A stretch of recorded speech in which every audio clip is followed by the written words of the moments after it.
Franchisee ஒரு ரோட்டில் ஒரு 4 ஃப்ரான்ச்சைசி இருக்குன்னா இன்னொரு ஃப்ரான்ச்சைசிக்காரர் என்ன நினைக்கிறாரு, நம்ம கடையும் இங்கே இருக்கணும்னு நினைக்கிறாரு. முதல்ல 4 ஃப்ரான்ச்சைசி கடை இருக்கும், அப்புறம் ஓன் பிராண்டு ஒரு 4 5 இருக்கும்னு வச்சுங்களேன். 10 கடைக்கும் 500 காப்பி டீயாக தான் பிரியும். அந்த ரோட்டில் 5000 விற்கிதுன்னா புதுசாக காம்படிட்டர் உள்ளுக்குள்ளே போகும்போது என்ன ஆகும், மறுபடியும் பிரியும். யாரோ ஒரு ஆள் தெம்பில்லாத ஆள், ஃபினான்ஷியலாக ஸ்ட்ரென்த் இல்லாத ஆள் வெளியே வர மாதிரி தான் இருக்குது. கடையை மூடினால தான் வராங்க. 10 கடை ஒரு ரோடு தாங்குமா அப்படிங்கிறது தான் கேள்வி. அந்த ரோட்டில் 5000 டீ விற்கிது சார், 5000 டீக்கு 10 கடை இருக்குது. திருப்பி 11 கடை 12 கடை 13 கடைன்னு போடுறது தான் தப்பு. லொக்கேஷன் சூஸ் பண்ணது ரொம்ப ரொம்ப முக்கியம் ஃப்ரான்ச்சைசியை பொறுத்த வரைக்கும். இவங்க ஃப்ரான்ச்சைசிக்குள்ளே போட்டி போடுறேன்னு ஃப்ரான்ச்சைசி எடுக்கிறவனை பலியாடாக்கிறாங்க. இப்போ எக்ஸாம்பிள், ஒரு நல்ல எக்ஸாம்பிள் சொல்கிறேன். இப்போ ஒரு ஃபேமஸான பேக்கரி பிராண்ட் நம்ம டிபி ரோட்லேயே இருக்குது. 3 4 ஏ இருக்குது.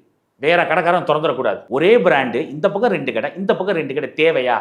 இவங்க என்ன நினைக்கிறாங்க, என் காம்படிட்டர் வந்து என்னை மூட வைக்கிறதுக்கு அந்த கடையை நான் எடுக்கிறேன், ஓடாட்டியும் பரவாயில்ல, அந்த ரோட்டில் டீ குடிக்கிறவன் பூரா என்கிட்ட தான் வரணும். கிட்டத்தட்ட ஒரு 3 ஒரே பிராண்டு காஃபி ஷாப் இருக்குது, 4 ஒரே பிராண்டு டீ ஷாப் இருக்குது. ஸோ உங்களுக்கு லாஜிக் புரியுதுன்னு நினைக்கிறேன்.